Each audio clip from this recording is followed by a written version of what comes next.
So guys, we got Carrie Cox, Josh Cox, and Andy Baldwin here with Team World Vision. Guys, just tell me what's going on here. Here we're visiting the intake for the new Clean Water Project. Before, people were walking anywhere from 3 to 12 miles each way to collect, 20 gallons of water and then having to walk back. And it was just taking a lot of time of keeping little kids out of school. So, was the water they were drinking safe then? no, it wasn't even safe. Yeah, they're walking all this distance to get water that's not even clean. And now, through 14 years of relationship building and 4 years of building this water project, it's really an amazing thing. And you're talking about the intake here, and then you have 73 kilometers of pipes that weigh up to 900 pounds. 20-foot pipes that weigh 900 pounds. And we just walked, we drove for like, I don't know. 20K? Yeah, 20K, and then walked another 5K to get up here. So I said, how on earth did they build this? It's like almost like the pyramids, in Egypt. It's unbelievable. But you look at what World Vision has done here in terms of over the past 16 years, building the trust of these tribes and these communities. And then 4 years ago, being able to have the vision and the funding and have buy-in from the Minister of Energy here in Kenya in order to get the zoning to build this incredible water project.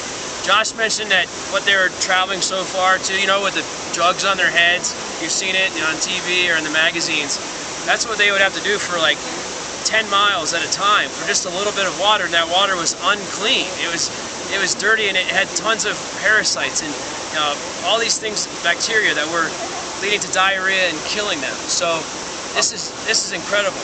A lot of waterborne diseases, it's just things that we take for granted in the States, turning on water and having it come out clean and taking a drink. Here they don't have that luxury, but now through this project, 73 kilometers of pipes to get 60, how many of the 68,000 people water. 68,000 people are with gonna have multiple watering points in each community. Everyone's going to be within 1K of a watering point, so that's a big relief. As a guy who runs 20 miles a day, I can tell you if I had to go 12 miles just to get water, it just monopolizes all your time. And instead of spending that time going to get the water, the kids can now go to school, pursue education, become doctors like this guy, and engineers like the gentleman who engineered this enormous project.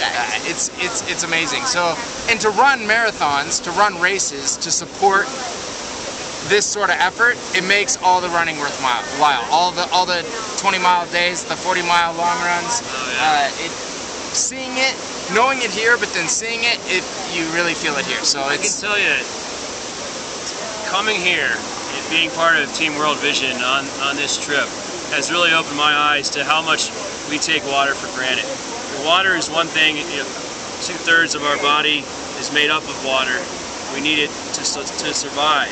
But so many things from a sociology standpoint rely on water. Josh mentioned one with education. All that time those kids were spending going to get the water, go 10 miles by foot, that you now can spend in the classroom. Also, children are being encouraged to marry early on at the age of like 11 or 12. I mean, 11 or 12, can you believe that? And when they did that, it took them out of school. They started getting pregnant. They started becoming victims of HIV and AIDS. All of that will now change because of this project. So water, it has ripple effects throughout this whole community. And this is the man that made it happen that got me on this team. So thank you, Mike. Well, I just want to say thanks to Carrie and Josh and Andy, because not all of our Team World Vision runners get to come see the projects firsthand. But I hope that these guys coming on your behalf and getting to share these stories with you will just take that knowledge from here and make it deeper in your heart of why you're running for Team World Vision, why you're part of this team. And although you're not here with us, we did bring you in our hearts, and we hope to bring a bit of Kenya and a bit of Africa back to the States to share with you guys. Truly did it for the kids. Imagine having a child and knowing that there was a 4 in 10 chance that that child would die by the age of 5. Imagine that. And what's amazing is with our Comrades effort, so far we've had 800 kids sponsored, and through the child sponsorship program, that's the primary funding for all of these projects. So when you sponsor a kid, the money just doesn't go to the kid, it goes to a project like this so the child can have clean water. Thanks, Thanks, Michael. guys. Yeah, Thanks, thank you. everyone. God bless you.